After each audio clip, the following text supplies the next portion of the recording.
Você já vai começar? Tu nem vai me preparar, assim.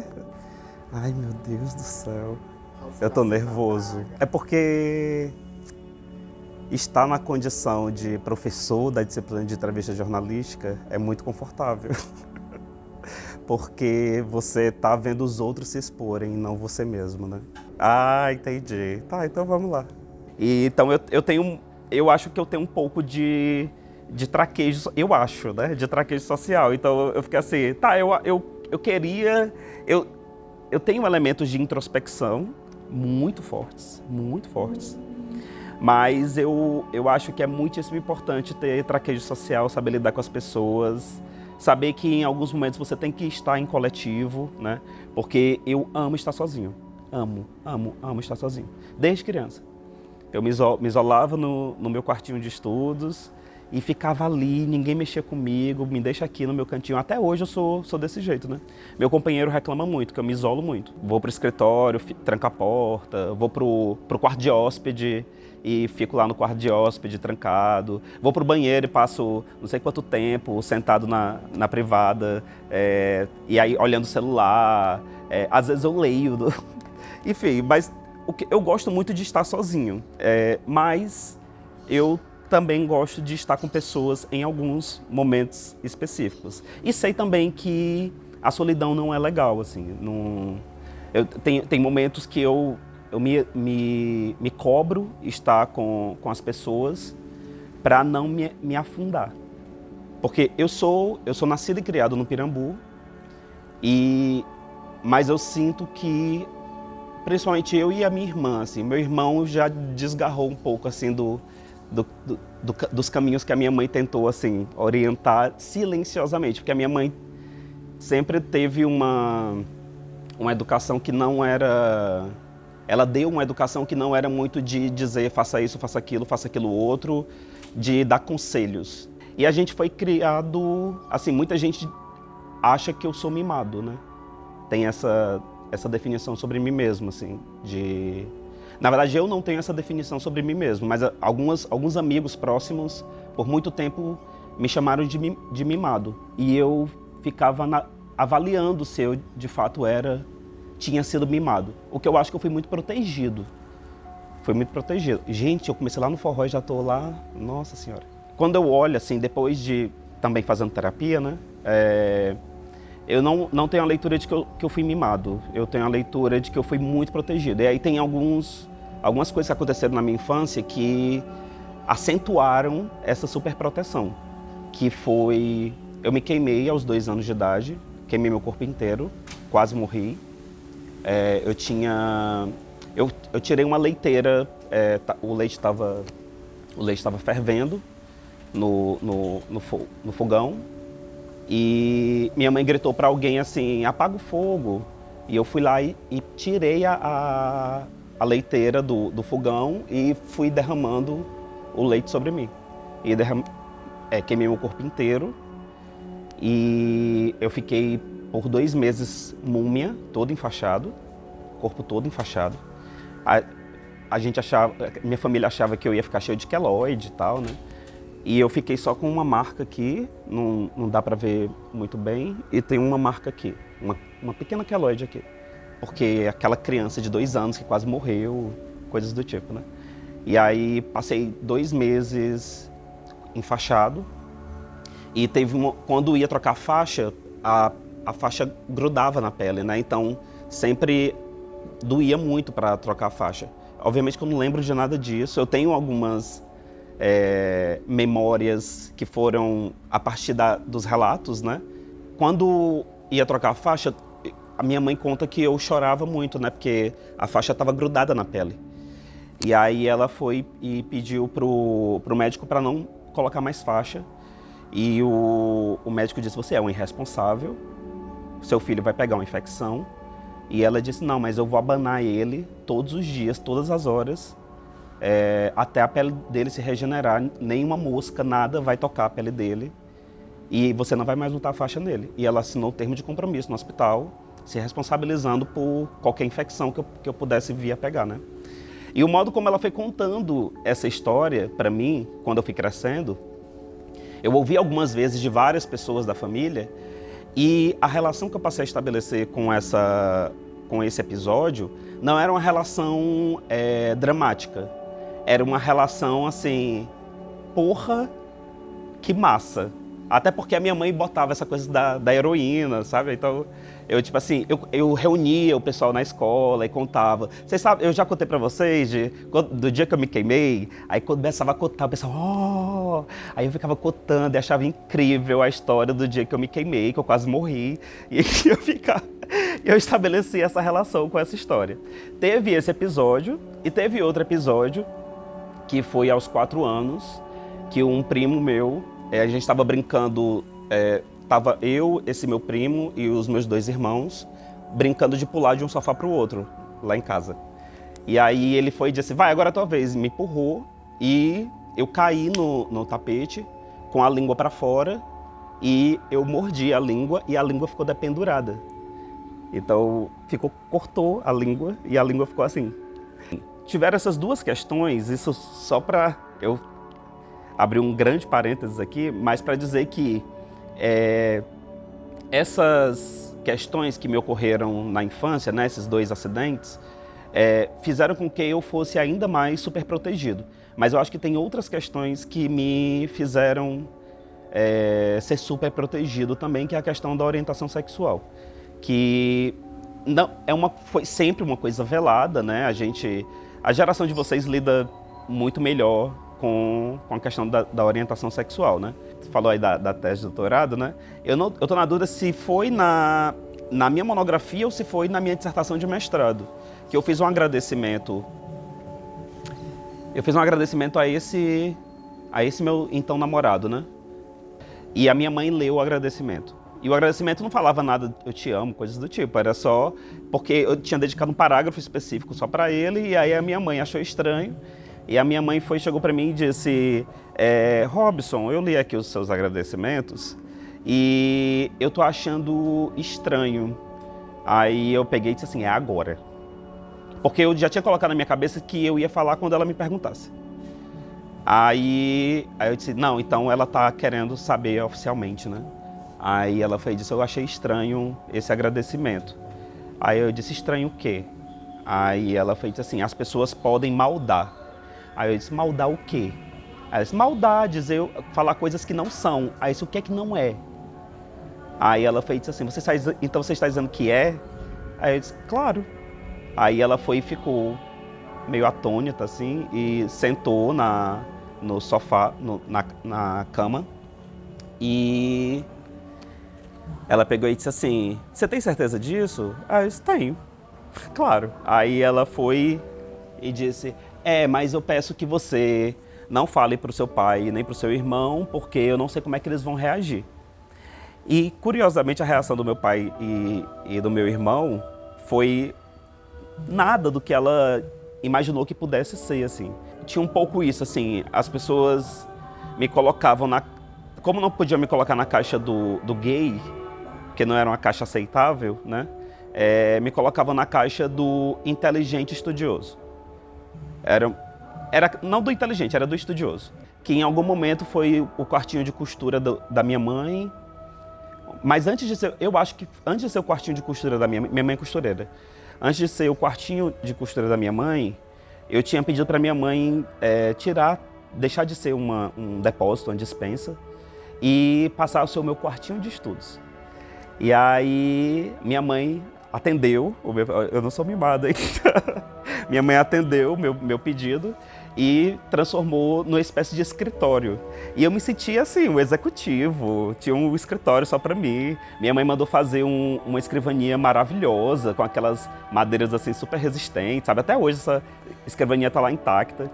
Eu já levei algumas vezes essa questão será que eu cheguei onde eu cheguei? Não que seja muita coisa, né? Mas é alguma coisa, né? Tipo, ser professor universitário, com doutorado e tal, né? Ter dedicado mais de 10 anos, né, para essa formação de graduação, mestrado, doutorado e tal. E depois se tornar professor, né, de uma federal, na minha cidade, né? O que é um privilégio gigantesco, né? Eu já levei várias vezes para terapia essa questão, assim, se Se eu fiz tudo isso pra me encaixar naquela frase, ele é gay, mas a compensação, né?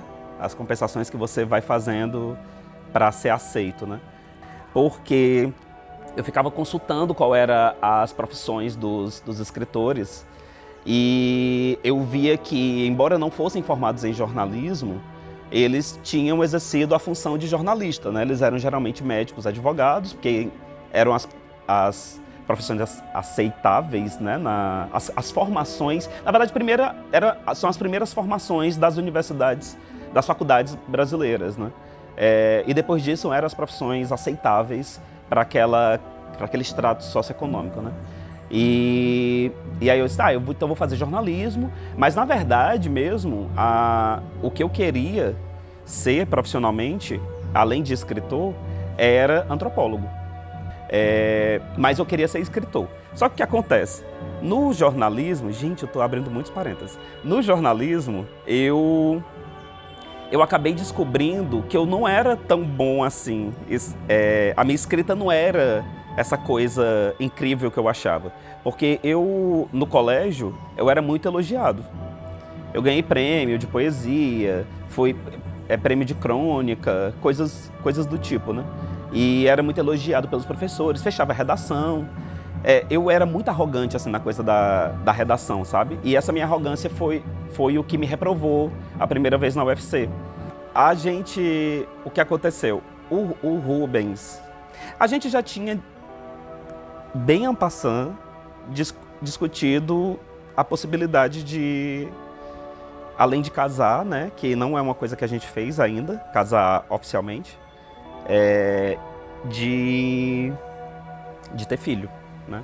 A gente tinha cogitado, mas a gente botou na balança assim, a gente tem uma vida, a gente teria que ter metade do que a gente tem de momentos de gratificação, entre outras coisas, né, de prazeres na vida, se a gente tivesse um filho.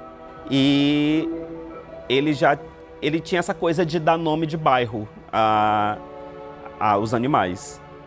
E aí ele comprou a Tijuca, só que quando veio para Fortaleza, decidiu deixar a Tijuca na chácara do pai dele. E deixou a Tijuca por lá com o pai. O pai ficou muito apegado à Tijuca. Infelizmente, ela faleceu no ano passado. E lá na chácara, ela já tinha uns 4 anos, 5 anos, não sei. E quando ele chegou a Fortaleza, ele tinha botado na cabeça dele de que ele ia ter uma cachorra em Fortaleza, e ele tinha achado o nome Messejana, o nome do bairro, né, muito bonito. E ele tinha achado legal a história do bairro. Ele foi fazer a matrícula no CLEC, que ele fazia francês no CLEC. E ele foi fazer a matrícula lá e estacionou o carro, como o nosso carro tem o adesivo do CH, né? Ele estacionou o carro dentro do CH da UFC para ir para o CLEC fazer a matrícula.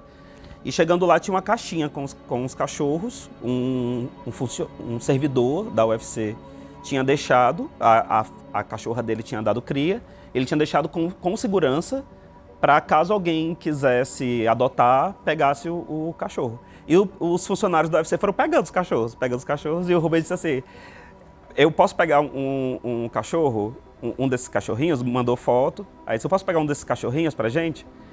Aí eu pensei, tem que pensar rápido, né? Não dava para passar 2 dias pensando. Aí eu disse, não, tá, tenho que dar uma resposta rápida, vai, pode pegar. Eu pensei assim, mais ou menos a coisa da minha mãe, entendeu? Do tipo, na hora que acontecer, eu vou dizer sim. Foi mais ou menos isso, assim. Ele já vinha dizendo que queria cachorro, eu dizia que não queria. Não queria, não quero, não queria de jeito nenhum cachorro. E era meio que isso, assim, no dia que botaram um cachorro na nossa porta, aí não a criança, né, que hoje em dia não existe mais esse tipo de adoção. Mas o dia que colocar um cachorrinho na nossa porta, aí eu vou dizer sim. E foi mais ou menos isso, assim. Ele me ligou, aí eu disse sim, pode trazer. Aí quando ele chegou lá em casa, aí ele disse assim, e aí, que nome a gente dá? Ah, isso é claro que é Messejana, né? Não tem pra onde ir, né? É Messejana. Aí a gente adotou a Messejana, adotou esse nome. E ela mexeu muito com as nossas vidas. Muito, muito. A gente tem uma dificuldade de demonstrar carinho, eu e Rubens, os dois. Os dois são meio grosseirões, assim. Eu sou muito afetuoso com as pessoas e tal, mas na minha relação, tem horas que eu tenho um certo constrangimento, assim, parece... É foda, né? Porque é um medo de demonstrar fragilidade também, né? Que a gente transfere muito pra Messejana o que a gente gostaria de estar fazendo com o outro, entendeu? Tem muitas situações em que a gente deita a Messejana na cama, entre nós, e eu fico beijando de um lado a Messejana e ele beijando do outro, ela. E às vezes eu olho pra cena e eu digo assim, gente, a gente tá usando a cachorra como mediação pra gente se permitir, né? Tá demonstrando carinho um pelo outro. Eu acho que eu tinha uma coisa assim de ter um certo desejo, um certo wannabe, assim, de ser esse ser com uma missão. Eu vejo as pessoas andando muito devagar. Tipo, pessoas saindo do trabalho em grupo, indo pro restaurante comer. Elas estão num momento que é quase de gratificação. É um momento prazeroso da vida. Você não deixa de trabalhar por 1 ou 2 horas e vai com seus colegas de trabalho lentamente andando em direção ao restaurante. Dessa memória, eu botei na minha cabeça de que eu ia morar em apartamento e tinha que ter vista. Não vista bonita, extravagante, né? Vista pro mar, não é essas coisas não. Vista para o mar, vista para um parque, não é isso. É vista ampla, que não tenha outro prédio na frente. E esse passou a ser o meu critério para morar. Quando eu entrei na universidade, eu levei algumas porradas de alunos que questionavam, muito legítimo, tá? O questionamento. E tanto que eu levei muito em consideração. O fato de, tipo, você ser gay não significa nada, tá? Você é um gay com muitos privilégios. Vários alunos pretos, periféricos, esfregaram isso na minha cara. Uma vez eu disse em sala de aula que eu disse assim, gente, eu sou uma bicha muito chata, uma bicha muito velha e eu sei que eu vou morrer sozinho. Falei isso, que na minha cabeça era uma brincadeira. E um aluno preto da periferia olhou pra mim e disse, bicha padrão não morre sozinho. Um gay branco, professor universitário, casado com um engenheiro. É um depoimento? Pode interessar para alguém? Pode. Mas tem um monte de coisa muito ruim acontecendo na nossa sociedade, entendeu? Eu lembro que uma vez o meu irmão, a gente brigando, a única vez que eu lembro de ter sofrido uma suposta homofobia, porque na verdade era meu irmão, eu entendo hoje em dia que ele estava falando, como ele falava para os amigos héteros, quando estava brigando, né? Me chamou de viadinho. A gente estava brigando, se estapeando. Ele, seu viadinho. E aquilo me atingiu profundamente. Eu tirei forças, não sei de onde, que eu esmurrava meu irmão com uma raiva, uma revolta, porque ele tinha me chamado de viadinho. Foi o único... E o meu irmão ficou muito assustado. Ficou muito assustado com a minha reação. Eu lembro disso. Foi o único episódio. Eu vou dar aqui depoimento. Eu tive muitos privilégios. Mas eu não estou nem falando somente disso, de meus pais serem casados até hoje, né? É de várias outras questões. Da minha mãe estar lá o tempo todo estancando qualquer possibilidade de sangria. Até hoje está lá me abanando, para nenhuma mosca atingir meu corpo frágil.